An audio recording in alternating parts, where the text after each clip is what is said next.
Donc, je fais un bref résumé et ce matin, j'aimerais vous parler de cette réalité de la personne du Saint-Esprit. Mais pour poser les bases, je demande à chacun de prendre sa place. Tous ceux qui sont à l'arrière, qui discutent, s'il vous plaît, c'est important de pouvoir respecter ces moments. Ceux qui discutent à l'arrière, merci de prendre place. Je redis, ceux qui discutent à l'arrière, merci de prendre place. Merci infiniment. Nous avons vu la dernière fois que le Saint-Esprit, il est Dieu, il est omniprésent, omniscient, omnipotent, il est le Créateur. Et que nous pouvons découvrir le Saint-Esprit. Je vous encourage, alors que vous avez faim et soif de cet Esprit de Dieu, vous le sentez, on le voit, on l'entend. Et il est important de savoir qui il est réellement. Et pour bien le découvrir, c'est pas d'aller sur YouTube, combien même il y a des bonnes choses. Moi-même, j'ai fait des enseignements sur le Saint-Esprit sur YouTube, que vous allez être bénis. Mais le meilleur endroit, le plus sécure pour savoir qui est vraiment le Saint-Esprit, c'est la parole de Dieu. Ouvrez la Bible, lisez la Bible. Aujourd'hui, on est dans un mouvement de réveil. Il est impossible de juste être dans l'esprit sans avoir une faim et une soif de la parole de Dieu. Je prie réellement que chacun d'entre vous, vous puissiez méditer comme l'a dit la parole, jour et nuit sa parole. Méditez et alors tout ce que vous entreprendrez vous réussira.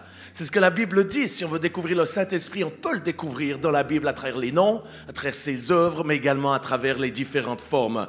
Et si on va d'après ces noms, on voit que le Saint-Esprit, il est premièrement l'Esprit de Dieu, il est l'Esprit de l'Éternel, il est l'Esprit du Seigneur. C'est ce que j'ai amené la dernière fois, donc je ne vais pas aller en détail. Il est l'Esprit Saint, il est l'Esprit de sainteté, l'Esprit de vérité, l'Esprit de sagesse, de force, d'amour, de connaissance, de révélation, de la crainte de l'Éternel, de conseil. Il est ce consolateur, le paraclet, celui qui nous protège, celui qui nous console, celui qui nous donne du courage. Vous avez perdu courage, demandez au Saint-Esprit qui est ce consolateur pour vous aider alors que vous êtes peut-être en deuil de quelqu'un dans votre famille, deuil de quelque chose de cher qui vous est arrivé, que vous avez perdu. Le Saint-Esprit est celui qui est tout et qui est celui qui va répondre à vos besoins. Il est l'esprit de puissance, il est l'esprit souverain. Il est cette onction, la sagesse de Dieu. Et c'est lui qui a, tout au long des Écritures, inspiré les Écritures. Et comme je le dis tout le temps, le Saint-Esprit, c'est celui qui enseigne, il rappelle, il témoigne, il conduit, il ordonne, il envoie, il empêche, il aide, il intercède, il pense, il sent tout, il connaît, il distribue, il vient. C'est lui qui amène la présence de Dieu. Et ce Saint-Esprit, il est avec nous, en nous, et il est sur nous, avec une flamme de feu. Et aujourd'hui, j'aimerais reprendre cette suite de l'enseignement, parce que sans arrêt, je crois que pratiquement c'est toutes les semaines, les gens qui me connaissent depuis des années me disent « Jean-Luc, mais comment tu fais pour garder ce feu ?» Encore cette semaine, j'étais avec tout un groupe de personnes. Il m'a dit « Jean-Luc, on te connaît depuis depuis jeune homme. Et t'as un feu, une pêche, une énergie. Comment tu arrives à faire ceci ?» Eh bien, la clé, c'est celle-là. Et je vais vous la laisser parce que c'est celle que vous avez besoin. 2 Corinthiens 13, 14. Que la grâce du Seigneur Jésus-Christ, l'amour de Dieu et la communication ou la communion du Saint-Esprit soient avec vous tous. Saint-Esprit, je te demande que dans les prochaines minutes, quelque chose de surnaturel puisse se passer dans ce lieu, afin que je puisse exprimer ce que j'ai découvert alors que j'étais jeune homme, adolescent, mais qui a bouleversé ma vie.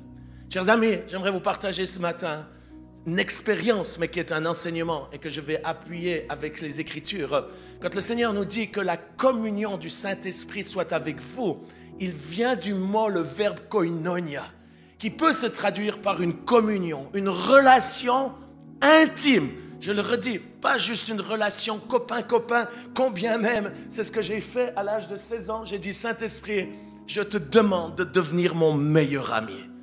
Et c'est depuis ce moment-là que j'ai développé cette relation, cette proximité, une intimité avec lui que je n'ai même pas avec mon épouse. Elle serait là, je dirais la même chose. La personne que je connais le plus en intimité et qui me connaît le plus en intimité, c'est ce merveilleux Saint-Esprit. Dans Philémon, le mot grec koinonos, il est traduit par ami. Si donc tu me tiens pour ton ami, reçois-le comme moi-même. Donc le Saint-Esprit, Il désire avoir une relation, une communion, une relation intime avec toi. Il désire être ton ami. Mais aussi le mot koinonos, qui est ce même mot dans Luc 5 ou dans 2 Corinthiens 8, 23, vous aurez les notes. Il peut être traduit non seulement par communion, mais par associé. Le Saint-Esprit va avoir une communion avec toi, mais il veut être aussi ton associé. Être en communion avec le Saint-Esprit, c'est être uni à lui. C'est une véritable union avec une personne. Dans le mot communion, il y a le mot comme et union. Et ce mot commun ou ce comme union, c'est uni à lui. Et quand on est uni avec le Saint-Esprit, on est uni dans la nature même de Dieu qui est uni au Père, au Fils et au Saint-Esprit. Nous sommes un avec lui. C'est ce que la Bible le dit. Mais également dans ce mot communion, c'est cette amitié qu'on développe avec lui. Mais aussi, c'est cette association où nous ne faisons pas les choses par nous-mêmes, mais nous faisons ce que nous avons à faire avec lui comme un associé. Pour ceux qui sont dans les affaires ou qui connaissent ce terme-là, on développe une affaire avec un associé, chacun a son rôle et on travaille ensemble pour un objectif. Eh bien, le Saint-Esprit, il veut être notre ami avec qui on a une relation intime, mais aussi, afin qu'on puisse accomplir la mission qu'il nous donne, il désire devenir notre associé. Pour développer cette communion, cette relation, il est important de se rappeler que le Saint-Esprit est une personne. Il est invisible, il n'a pas de corps charnel ni matériel, mais il est comme vous et moi. Il pense, il sent, il perçoit, il parle, il répond, il entend, il voit, il aime, il déteste. Il est sensible parce qu'il a un cœur. Et même, il peut être blessé. Le Saint-Esprit, en tant que personne, il a un intellect, il a une volonté, il a des émotions. Et comme chaque personne, le Saint-Esprit peut être attristé par son ami ou son associé.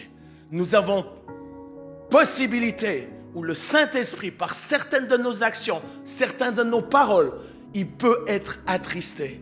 Attristé par nos pensées. Mais aussi la Bible dit que nous pouvons lui résister, lui mentir, l'outrager, l'éteindre. Je vous donnerai toutes les versions bibliques par rapport à ceci. Et lorsque nous résistons au Saint-Esprit, lorsque nous l'attristons, il se retire. Il est comme une colombe qui est douce. Le Saint-Esprit n'est pas un violeur. Le Saint-Esprit est tellement doux. Un gentleman qui vous respecte, qui respecte qui vous êtes. Et quand vous lui dites « Viens, Saint-Esprit », il va venir. Mais quand vous ne voulez pas de lui, parce que vous êtes occupé à d'autres choses, eh bien le Saint-Esprit se retire gentiment. Et c'est ce que je prie aujourd'hui, c'est que chacun puisse retrouver une proximité ou débuter une proximité, un développement d'une communion intime avec lui qui va faire que vous allez devenir les meilleurs amis. Une des choses que la Bible nous dit clairement, et je le dis aujourd'hui très clairement parce qu'alors on sent le souffle de Dieu. Dans 1 Thessaloniciens 5, 19, il nous est dit « N'éteignez pas l'Esprit de Dieu ». Et ça, c'est une vraie indication. Alors qu'il est en train de souffler, j'avertis chacun, je demande à chacun avec l'esprit de la grâce, pas du légalisme, mais n'éteignons pas le Saint-Esprit. Éphésiens 4:30 dit, n'attristez pas le Saint-Esprit de Dieu par lequel vous avez été scellés pour le jour de la rédemption. Éphésiens 4:30 nous dit, n'attristez pas le Saint-Esprit de Dieu par lequel vous avez été scellés pour le jour de la rédemption. C'est la traduction de Louis II. J'aimerais ce matin faire une illustration, une simple illustration avec tout le respect que ça prend, mais c'est juste pour vous aider. J'aimerais demander à 3 personnes de venir m'aider. Je vais demander à mon fils Jérémie, à mon fils Kent de me rejoindre. Je vais demander également à Lucas de me rejoindre. Et puis, j'aurais voulu... Rolf, j'ai vu que Rolf était là. Est-ce que vous pouvez venir? Rolf, est-ce que tu es là? Je ne sais pas où il est. Sinon, je prends quelqu'un d'autre. Sinon, je prends mon ami... Rolf, il est là. Viens vite, vite, vite. Venez juste sur scène rapidement. J'aimerais juste vous illustrer simplement pour que vous puissiez comprendre certains principes.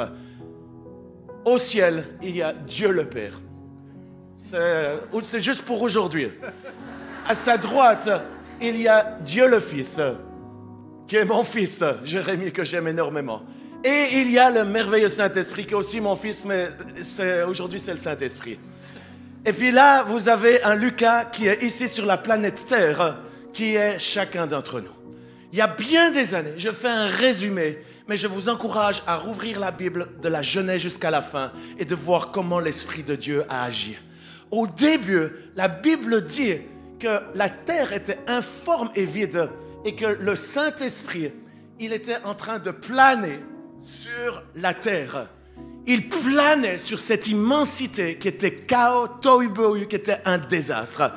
Et il était là en train de planer, je ne sais pas combien de temps, peut-être 1 année, 2 ans, peut-être des millénaires. Il était là en train de planer. Et il attendait une chose, une seule indication, c'est que Dieu le Père fasse quelque chose d'essentiel qui est un principe que j'ai enseigné ici. C'est qu'il envoie sa parole pour que le Saint-Esprit puisse confirmer la parole. Et c'est à ce moment-là que le Père, il a dit que la lumière soit. Que la lumière soit. Oh, il l'a dit avec beaucoup plus de joie et d'énergie. Que la lumière soit. Au moment où il a lancé sa parole, envoyé sa parole, Jésus, il a été envoyé sur ce lieu qui était une catastrophe, qui était un désastre. Et le Saint-Esprit a sauté sur la parole pour accomplir la parole qui était sortie de la bouche de Dieu le Père, pour que la lumière soit. Vous pouvez remonter dans le ciel. Et là, plein de choses se sont passées, où l'Esprit de Dieu, et je ne peux pas rentrer dans les détails parce que je ne veux pas amener un problème théologique ou des gens qui vont venir confronter ceci. Lisez la parole de Dieu. Mais une chose est sûre, c'est que Dieu, pour pouvoir aider son peuple qu'il avait choisi, il a choisi certaines personnes. Et puis un jour, il a choisi Josué. Allez, viens vers moi. Il a choisi Josué, il a choisi Saül, il a choisi certains de ces hommes de Dieu. Pourquoi? On ne sait pas trop, mais une chose est sûre, c'est que la main de Dieu, l'œil de Dieu était sur ces personnes. Et ce qu'il a fait, il les a oints du Saint-Esprit, pas remplis du Saint-Esprit. Ils étaient oints du Saint-Esprit pour une mission spécifique. Et avec cette onction, c'est ainsi que David est devenu un des plus grands rois, qui aimait Dieu, qui connaissait Dieu, qui a écrit ses psaumes, qui malgré être un pécheur terrible, adultère, meurtrier, il s'humiliait chaque fois, il demandait grâce à Dieu, et l'onction de Dieu était sur lui.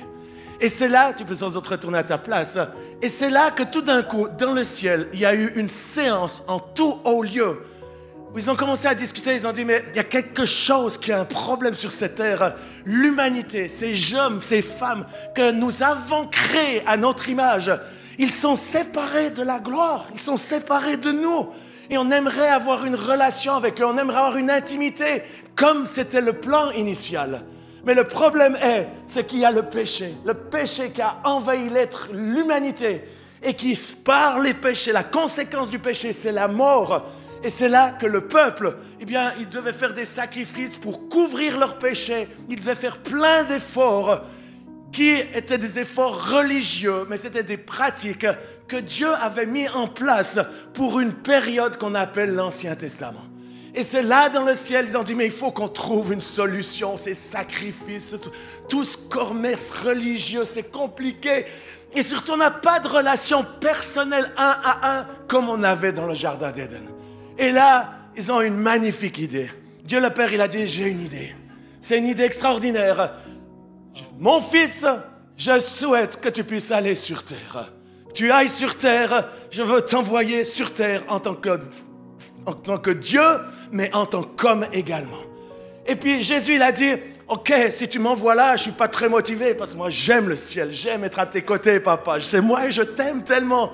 Je veux être proche de toi, je veux être dans ta présence. Mais si c'est la mission que tu me confies pour sauver le monde, alors je suis prêt à donner ma vie. À une condition, c'est que je n'aille pas seul. C'est que je puisse aller avec mon ami, le Saint-Esprit. Et là, d'une façon surnaturelle, le Saint-Esprit est descendu sur cette Vierge Marie. Le miracle a pris place, je ne m'arrête pas trop longtemps là-dessus. Et le petit Jésus est arrivé sur terre et il a grandi. Et à l'âge de 30 ans, il s'est fait baptiser d'eau. Et alors qu'il s'est fait baptiser d'eau, en sortant de l'eau, il y a une forme, une colombe qui est descendue sur lui. Et c'est à ce moment-là qu'il a été rempli du Saint-Esprit. Et ensuite, il fut conduit par le Saint-Esprit dans le désert.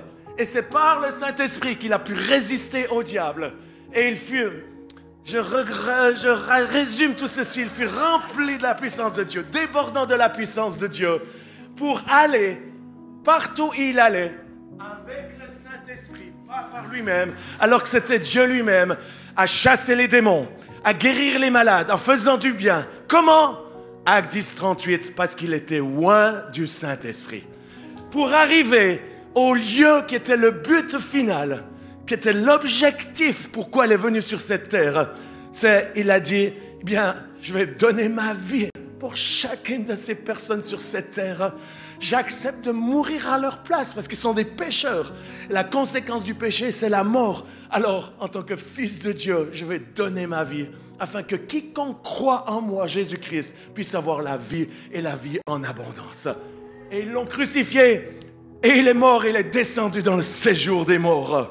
Non, mort.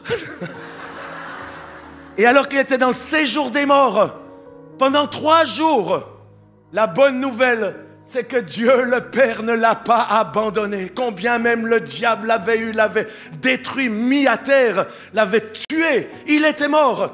Et là, Dieu le Père, il a dit, maintenant, on va révolutionner le monde. Quelque chose de glorieux va se passer.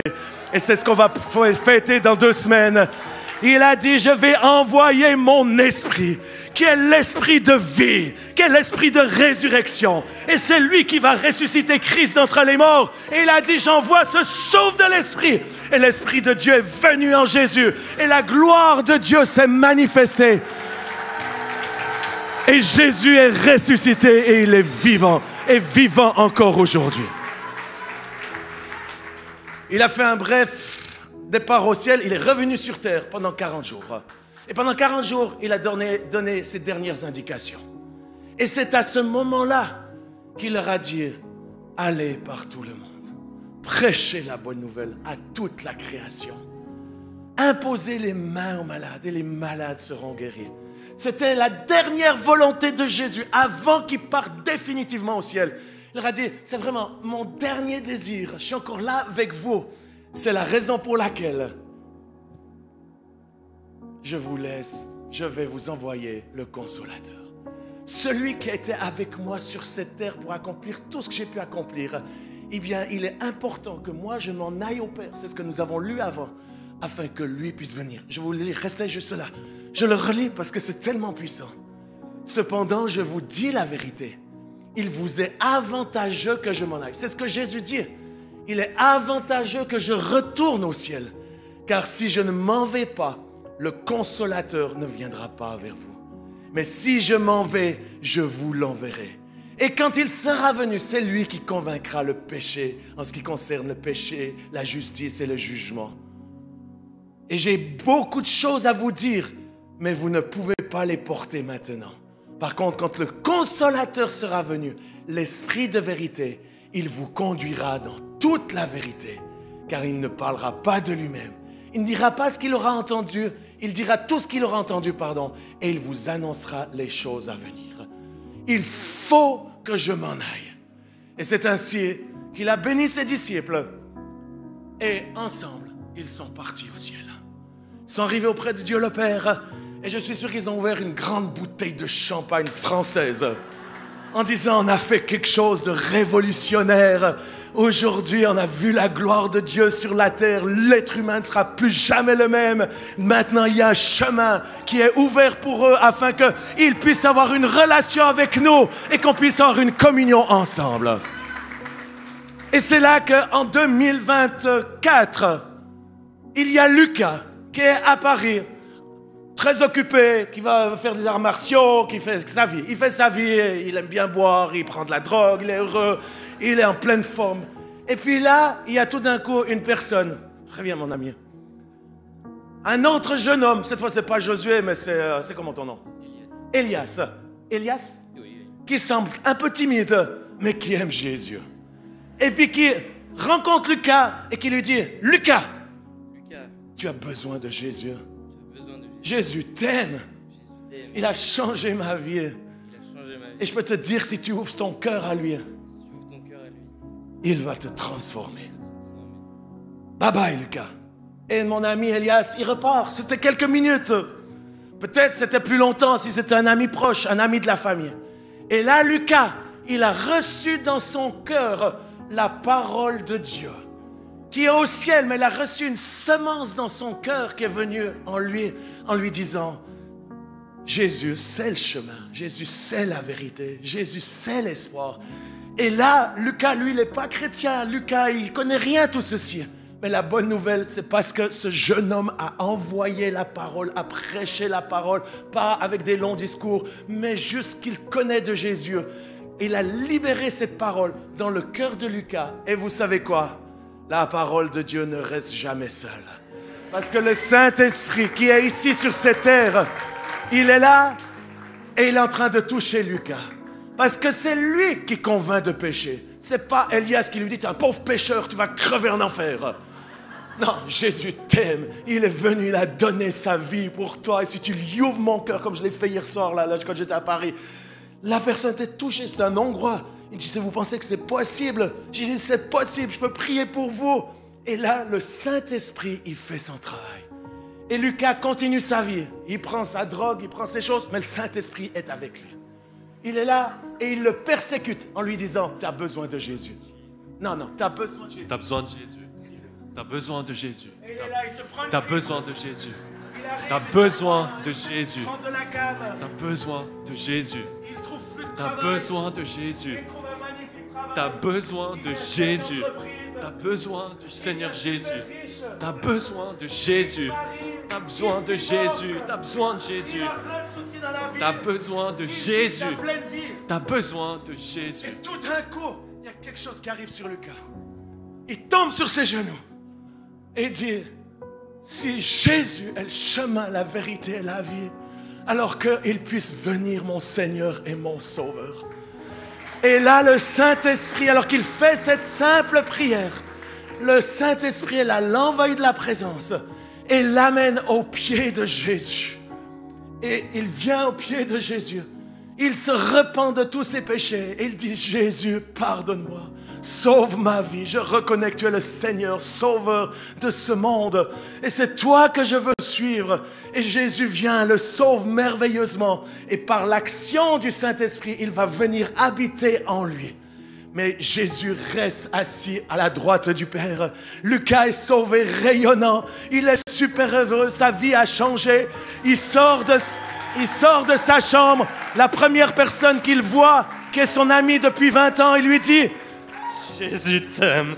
Je veux te rencontrer. Ouvre ton cœur. Il a changé complètement ma vie.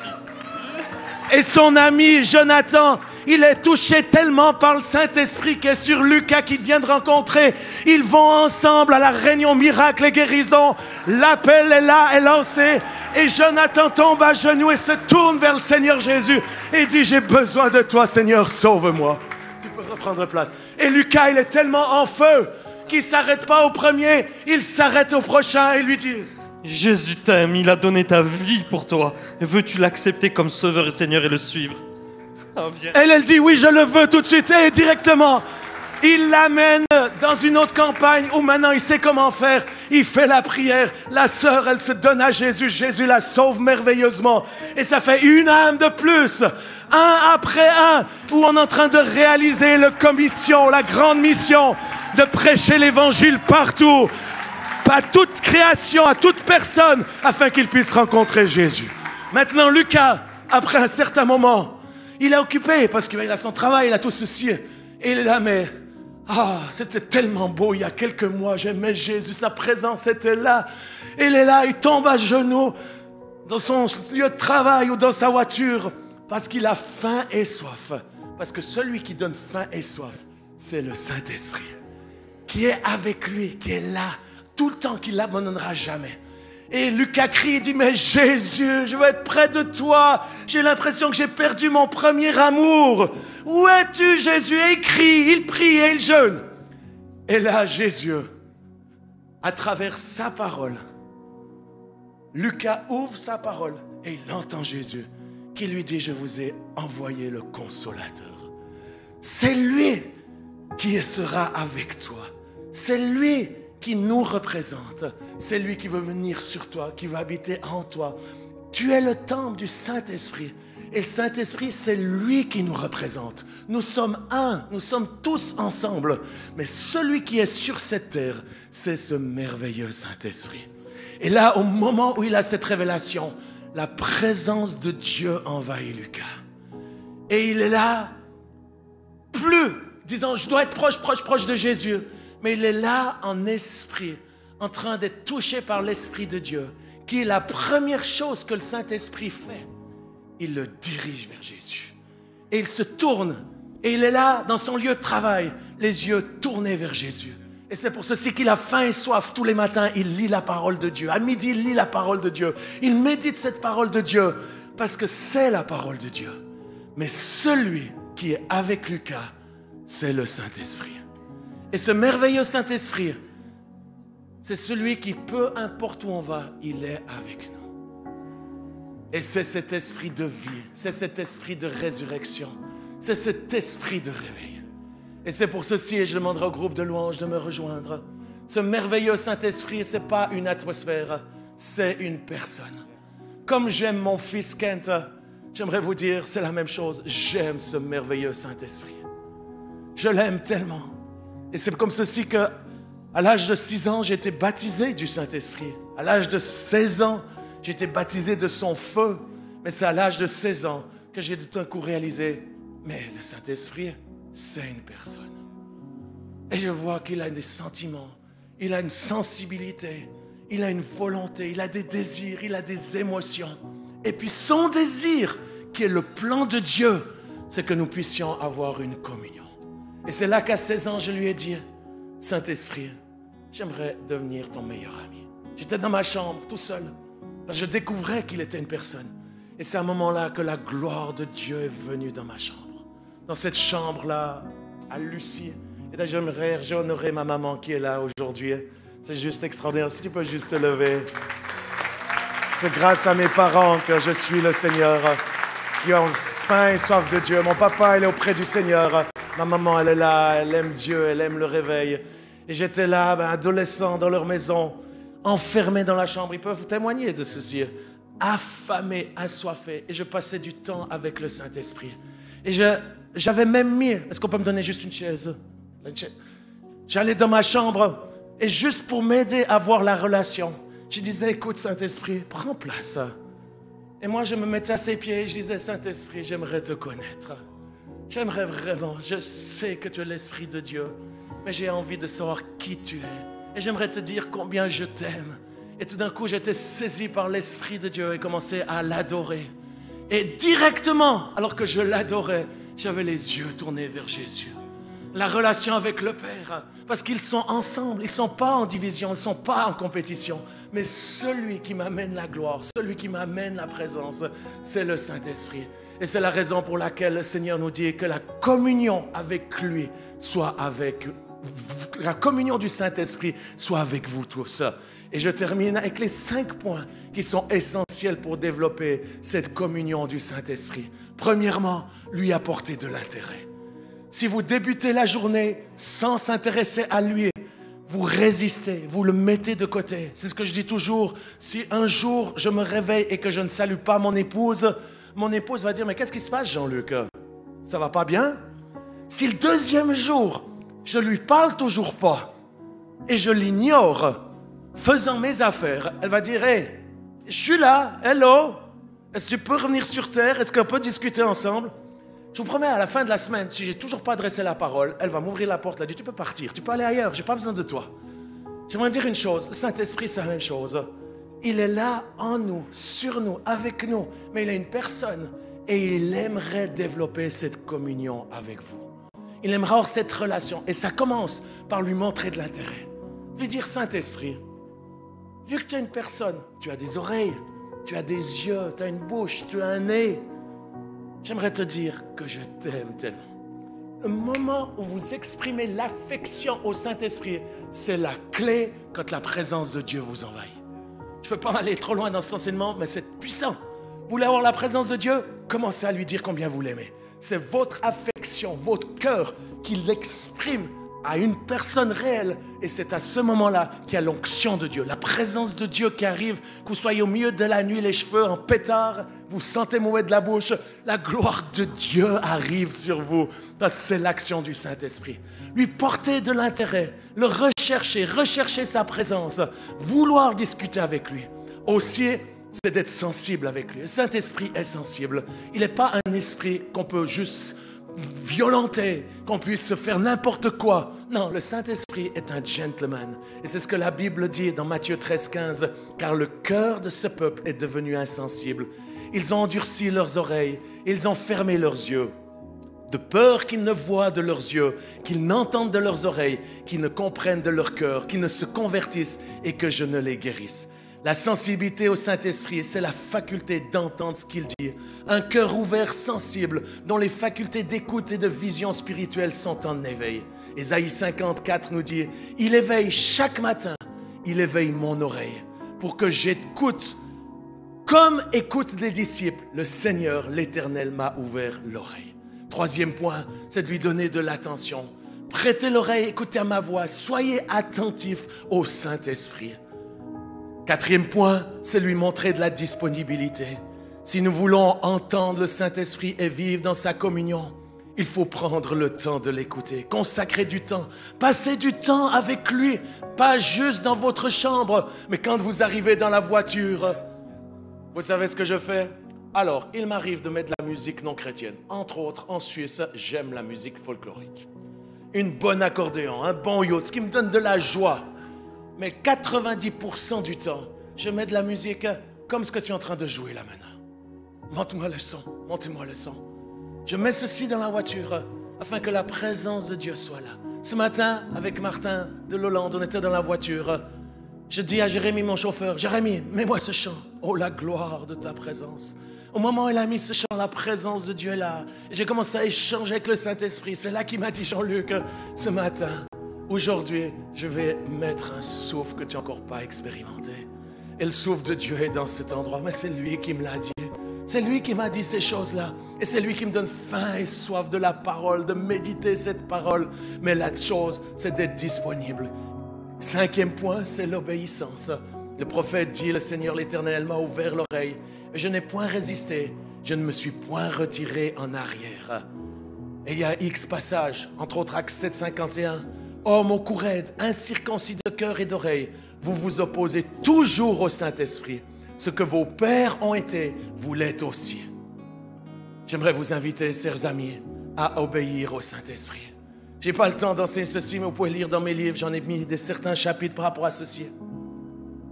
C'est comme ceci que j'ai commencé à développer les paroles de connaissance. C'est d'obéir à la voix du Saint-Esprit. Qui tout d'un coup, il me disait, écoute, mets-toi à genoux et commence à prier pour telle et telle personne. Je me mettais à genoux, je priais pour telle et telle personne.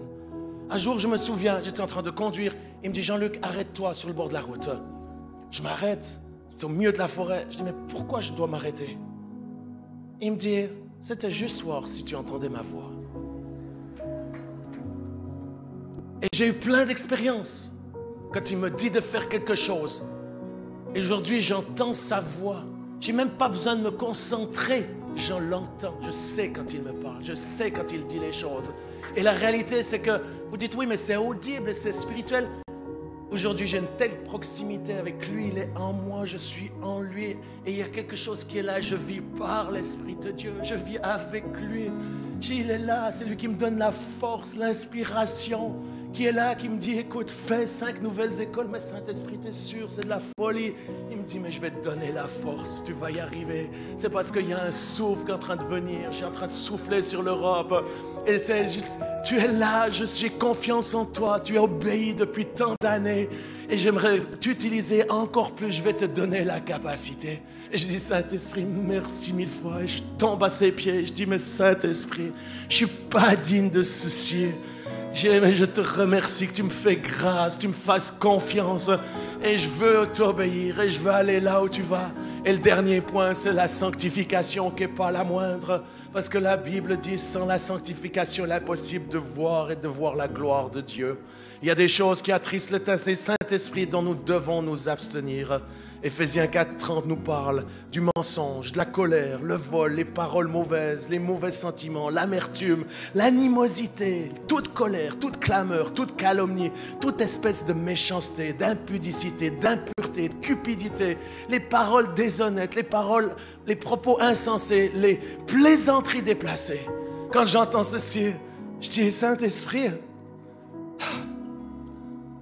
c'est une longue liste. Et lui, il me dit, mais Jean-Luc, je suis ton partenaire, je suis ton ami, je vais t'aider à vivre une vie de sainteté. Et ta parole, ils vont être des paroles de vie et non des plaisanteries inutiles. Je vais transformer ton langage, je vais transformer ton caractère, je vais te donner mon fruit où tu vas voir cette persévérance, cette patience. Je suis avec toi, je suis ton ami. Et ensemble, on va aller dans le monde, amener ce réveil en Europe. Ensemble, on va aller à Paris. Et toi, tu loues la salle, tu discutes avec Dorothée, tu discutes avec les organisateurs qui font un travail extraordinaire. Mais n'oublie pas, c'est moi qui va manifester. Je vous invite à vous lever. Et j'aimerais vous inviter, là où vous êtes, à prendre cette décision ce matin. L'esprit de réveil, c'est une personne qui est le Saint-Esprit et qui désire avoir cette communion. Et c'est de cette façon que le feu va grandir. C'est de cette façon que vous allez être utilisé. Un de mes grands fardeaux, et j'en partagerai aujourd'hui, c'est que ce feu du réveil ne soit pas juste une excitation une fois par mois dans cette salle. Mais je prie que chacun d'entre vous puisse partir avec cette relation du Saint-Esprit où vous allez obéir à lui. Qui c'est lui qui va vous dire ce que vous devez faire dans votre région. Certains vont débuter des réunions de prière. D'autres, ils voient qu'un endroit, ils font telle et telle chose et ils se disent, il faut qu'on fasse la même chose chez nous. Si ce n'est pas le Saint-Esprit, c'est des œuvres mortes. Vous allez perdre votre énergie et vous êtes en train de copier quelque chose qui n'est pas de Dieu. Celui qui est l'auteur des bonnes idées, c'est le Saint-Esprit. Ne copiez pas, vous pouvez être inspiré, mais ne copiez pas. Et pour ne pas copier, il faut développer cette relation, cette intimité. Aujourd'hui, on va prier pour vous. Claudio Frizzon, qui est un des hommes qui connaît le mieux le Saint-Esprit, qui est un homme qui a impacté ma vie, il va prier pour vous, le feu va vous toucher, vous êtes visités. Mais j'aimerais vous dire une chose, ça commence par votre relation personnelle avec lui. Et ça, c'est personne qui peut le faire. Même si je vous impose mes mains et mes pieds pendant 20 ans, vous n'aurez jamais ce que j'ai développé par volonté de développer cette amitié, cette communion avec mon ami, qui est mon meilleur ami, à qui je donnais ma vie et où je suis dépendant de lui. Quand je suis dans l'avion fatigué et que je dois prêcher à Singapour et je dis, mais je vais faire quoi? Et j'arrive là-bas, je change 5 fois de message parce que je ne sais pas ce que je dois faire. Je suis confronté aux esprits religieux alors que c'est plein de jeunes. J'aimerais dire les esprits religieux ne sont pas que sur les vieux. Les esprits religieux sont des vrais esprits qui agissent plein d'endroits. Confronté à l'esprit politique. Et là, l'Esprit de Dieu, je crie à lui, je suis dans la nuit, pendant la nuit. Je dis, Saint-Esprit, moi, je n'ai pas fait ce voyage à Singapour juste pour une bonne réunion. Je veux le réveil dans cette ville de Singapour. Je veux le feu. Ils invitent un groupe de louanges hyper connu des États-Unis. Zéro gloire, zéro présence. Je dis, Saint-Esprit, je pleurais. Je dis, moi, je ne suis pas pour cela. Ces jeunes, ils ont faim et soif. C'est des milliers de jeunes de toute l'Asie qui veulent la gloire, qui veulent le réveil. Ils ne veulent pas des blablabla. Ils ne veulent pas des groupes de louanges connus. Ils veulent le réveil. Ils veulent la gloire de Dieu. Et le Saint-Esprit me dit, mais moi, je suis là. C'est pour ceci que je t'envoie dans les nations. C'est pour que tu me permettes de me manifester et d'amener ma lumière et ma puissance. Et c'est ainsi que je prie que chacun ici, vous puissiez maintenant prendre cette décision et que vous puissiez dire, Saint-Esprit, je désire devenir ton meilleur ami. Aide-moi à te connaître. Enseigne-moi. Parle-moi. Touche-moi. Révèle-toi à moi. Je veux devenir ton meilleur ami. Et je prends la décision aujourd'hui de développer cette relation. Et c'est la raison pour laquelle, le matin, quand vous vous levez, c'est ce que je fais, une des premières choses. Quand je me réveille, évidemment, j'ai mon attel à côté, j'ai les choses qui sont là, mais une des premières choses, je dis, Saint-Esprit, merci que j'ai eu cette nuit et qu'aujourd'hui, on va vivre une vie extraordinaire. J'ai besoin de toi, j'ai besoin de ton onction. Je débute la journée comme ceci, avant d'ouvrir la parole de Dieu. Et là, au moment où je l'accueille, il y a une présence qui m'envahit tous les jours. C'est rare que je ne sens pas sa présence parce que je la connais tellement. Je sais quand Kent me touche. Quand Kent est loin ou quand Kent me touche. Je le sais physiquement. Le Saint-Esprit, c'est la même chose. Et s'il est éloigné ou que je me suis éloigné pour différentes raisons, je dis, Saint-Esprit, j'ai besoin de toi. Je vais vers lui et je le prends dans les bras et je le touche et je l'aime. Et c'est là qu'il manifeste son amour, sa présence.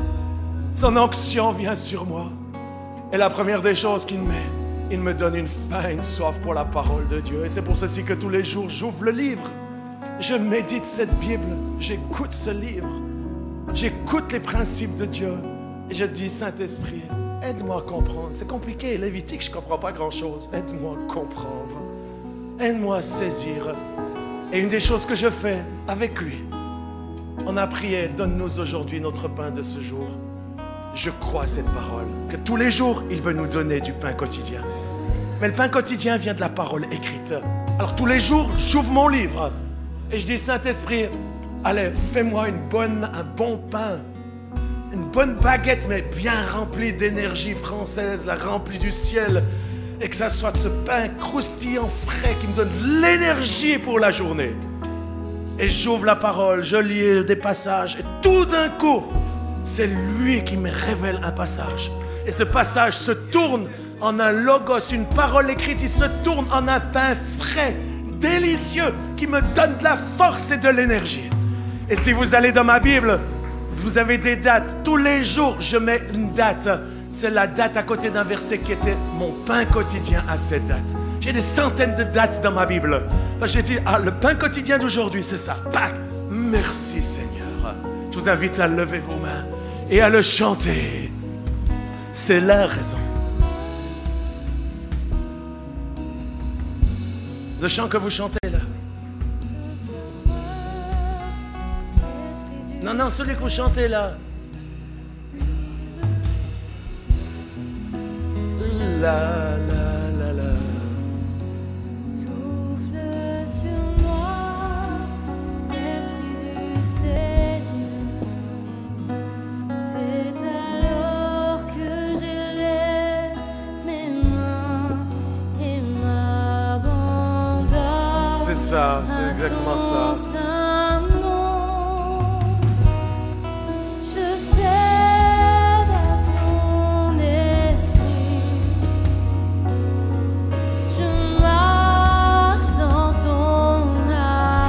Je vous invite à lever vos mains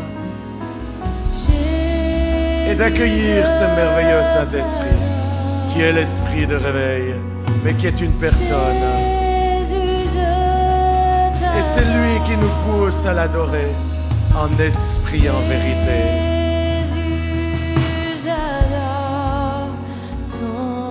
Chantons tous ensemble, souffle sur moi, chantons-le.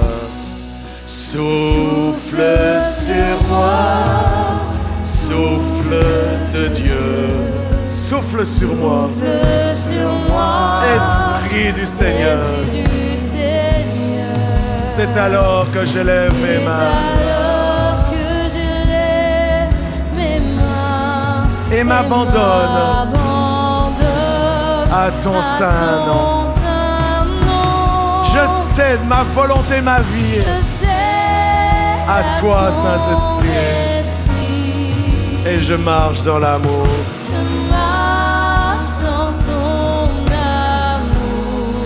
Et par le Saint-Esprit, Jésus, je t'adore. Jésus, je t'adore. Jésus, je t'adore.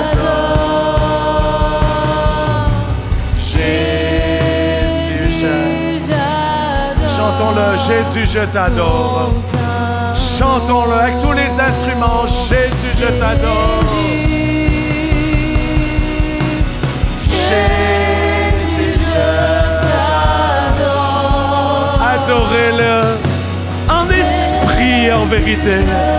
Et vous ne pouvez adorer Jésus que par le Saint-Esprit. Alors adorons-le ce matin. Jésus, je t'adore. Jésus, je t'adore. Jésus, je t'adore. Jésus, j'adore. Avant que je passe le micro à notre orateur d'aujourd'hui, je sens vraiment fort de l'Esprit que vous puissiez lui répondre ce matin. Il veut vous utiliser. Je vous ai fait cette démonstration dans la simplicité. Dieu veut avoir une communion avec vous, Dieu le Père, Dieu le Fils. Il veut avoir cette relation avec vous, mais par le Saint-Esprit. Mais je sens très fortement ceci aujourd'hui, parce que c'est un fardeau que j'ai depuis des semaines. C'est que cette école ne soit pas juste une école à feu de paille, mais que ce feu puisse maintenant se répandre dans les régions et dans les contrées. Et c'est au fait vous qui allez déterminer ceci. Je le dis, chers amis, c'est vous qui allez le déterminer. Si vous voulez que Dieu vous utilise et que le feu puisse venir sur vos vies, je vous invite à lever vos mains et juste à commencer à demander à ce qu'il vous utilise. Dites-lui, Saint-Esprit, utilise-moi.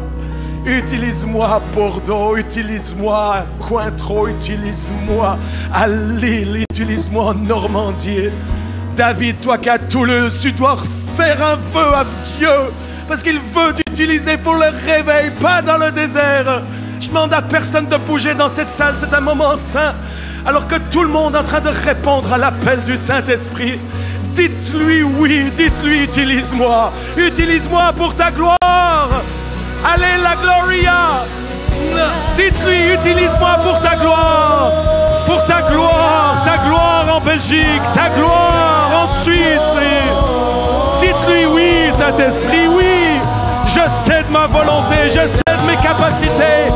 Je dis non à ma vie, non à la chair, mais oui à toi. C'est pour ceci que j'accueille la gloire de Dieu, la présence de Dieu dans ma vie.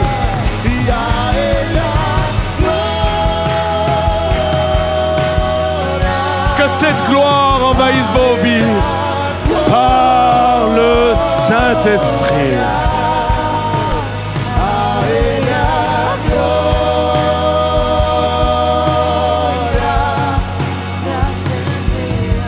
Disons tous ensemble, Saint-Esprit.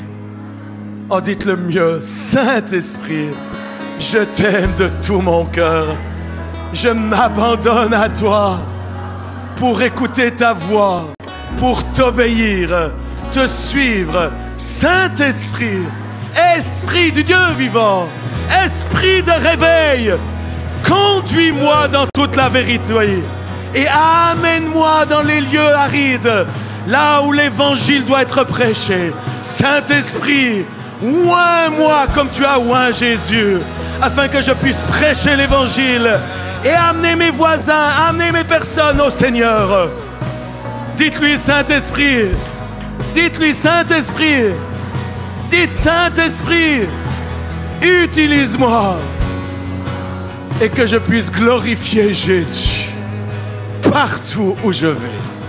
Maintenant que l'Esprit de Dieu descende juste sur vous et que le oui que vous venez de dire, oui pour amener la gloire de Dieu dans votre entreprise, oui pour amener la gloire de Dieu en Bourgogne, oui pour amener la gloire de Dieu dans les écoles, dans les universités, que la gloire et le feu du Saint-Esprit puissent venir maintenant sur vous. Dans le nom de Jésus, soyez remplis du Saint-Esprit, remplis de cette amie, cette communion, de ce partenariat.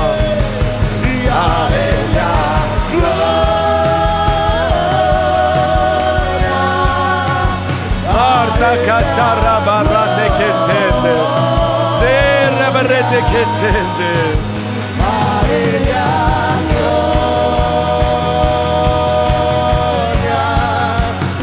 Une dernière fois avec les anges, avec la gloire de Dieu, ceux qui nous ont précédés.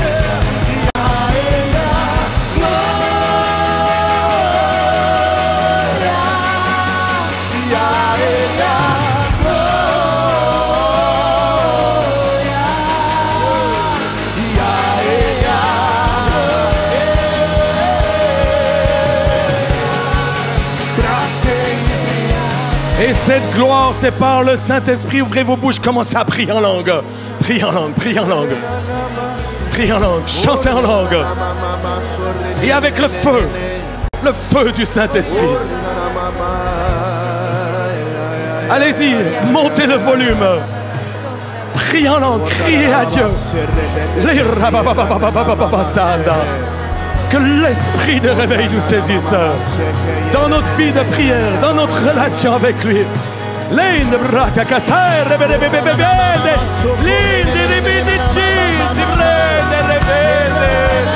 Chantons avec les anges. Esprit de réveil.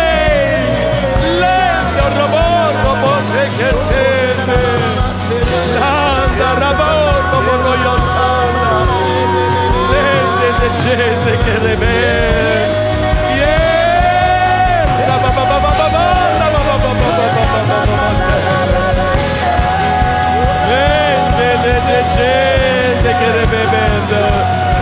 Souffle de Dieu, souffle de Dieu, souffle de Dieu, souffle sur le nord, sur le sud, sur l'est, sur l'ouest, souffle sur le centre, souffle et visite l'Europe de terre.